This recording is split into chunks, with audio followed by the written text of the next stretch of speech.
Okay, let's jump right into this explainer. Today we're tackling a concept every programmer absolutely needs, and we're going to start with something you probably know pretty well from everyday life, playing video games. If you really want to grasp how a computer handles data, honestly, there's no better place to start than sitting in front of your living room console. Think back to that absolute sinking feeling. You've spent hours grinding to beat a really tough boss, and suddenly your console gets unplugged. Or maybe you accidentally hit the power button.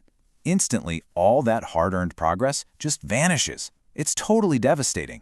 But why exactly does that happen? Well, it all comes down to how computers manage their active, temporary memory. Here is the first thing to understand. When you play a video game, your score, your level, and your character's position only last while the game is actually turned on. That's because all that action is happening in the console's temporary memory, which completely wipes itself clean the second it loses power. So, if you want to keep your progress for tomorrow, you have to save it permanently to a physical memory card or a hard drive. You are actively taking that temporary data and locking it down into a safe, permanent vault. And that brings us to our code, where saving your program's data so you can use it later is called file handling. Just like you save a game to keep your high score, Python programs need a way to save data so we don't have to keep retyping the exact same information every single time we run a script. Now, we're going to introduce our technical terms one by one, starting with the absolute basics of file. Think of a file exactly like that digital save slot on your memory card that says Save Game 1. It is simply a named location on a secondary storage media where your data is permanently stored. But of course, not all files are exactly the same. First, we have a text file, which is a sequence of human-readable characters, like alphabets and numbers, ending with an invisible marker called an end-of-line, or EOL character. This is perfect for simple things. If your game just needs to save a readable list of high scores, it uses a text file. You can open it right up in Notepad and read it perfectly yourself. On the flip side, we have a binary file. This is a file stored purely in bytes, just zeros and ones, representing complex, non-human readable content like images, audio, or the executable game itself. If you try to open a binary file in a regular text editor, you are literally just going to see strange symbols and complete garbage values. Your text editor tries to read those zeros and ones as letters, and it just totally fails. It's really helpful to look at these two concepts side by side. Text files are essentially for us humans. They translate those raw zeros and ones into standard characters so we can actually make sense of them. Binary files, however, are strictly for the computer to understand. So you choose your file type based entirely on who needs to read it later, a human or the computer program. Now, to connect these files to our code, we use a file object, which is sometimes called a file handle. When we use the open function in Python, it creates this exact object. Think of this variable as the physical controller cable linking your active game console to the memory card. It is the bridge. Without establishing this file object, your Python program literally has no way to communicate with your permanent storage. But before we start sending data across that cable, we have to define our access mode. Access mode is the specific operation for which a file is opened, such as reading, writing, or appending. This is how we tell Python exactly what our intentions are. Are we just loading up a previous save, or are we completely overwriting an old save file with our brand new progress? You see, Python needs explicit permission to interact with files, and we give it that permission using specific letters. R is for reading from the beginning.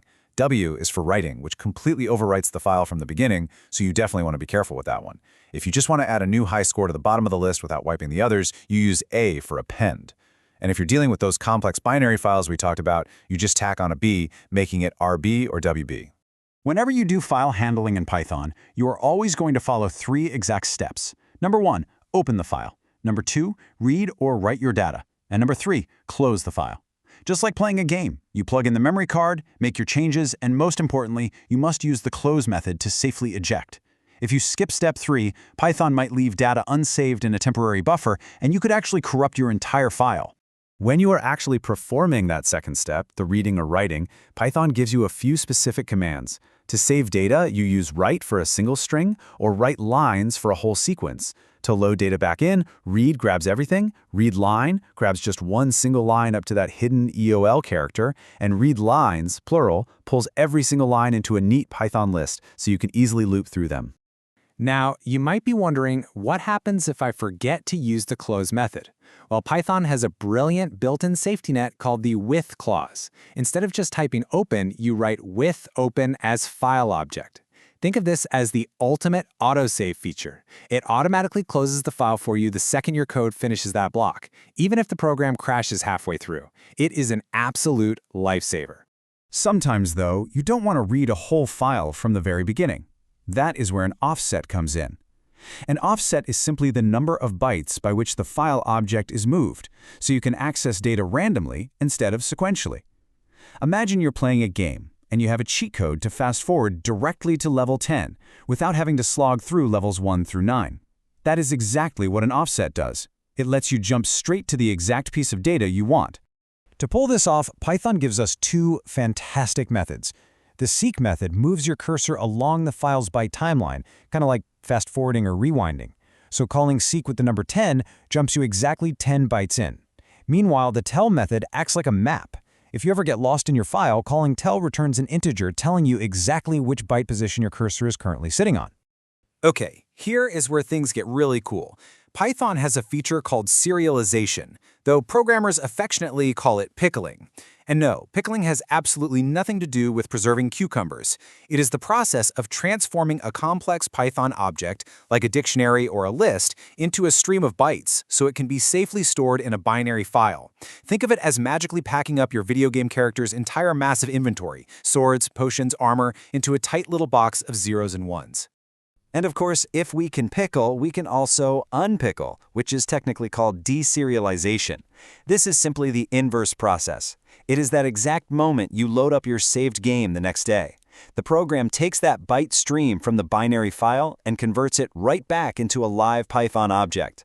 All those zeros and ones unfold instantly back into your character's sword and shield, perfectly reconstructed right there in the computer's active memory. To use this magic, we import Python's Pickle Module, and it brilliantly simplifies everything down to just two methods. You use the dump method to serialize the object and actually save the game state to your binary file. And then you use the load method to unpickle that byte stream back into Python. Dump and load. They are literally the ultimate effortless save and load functions for complex data. We've covered a ton of ground here, moving from a simple video game analogy all the way up to serializing complex data objects.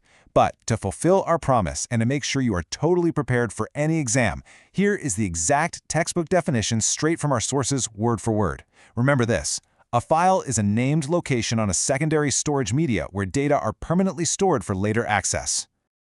Think about the sheer power of what you've just learned. Every single piece of permanent data in our digital world, from a simple high score on a mobile game to the massive, secure databases holding our bank accounts, is ultimately just a series of bytes waiting to be opened, written to, and closed safely. Now that you understand how to control that entire flow using Python, what will you build and write next? Thanks for tuning into this explainer, and I seriously can't wait to see what you create.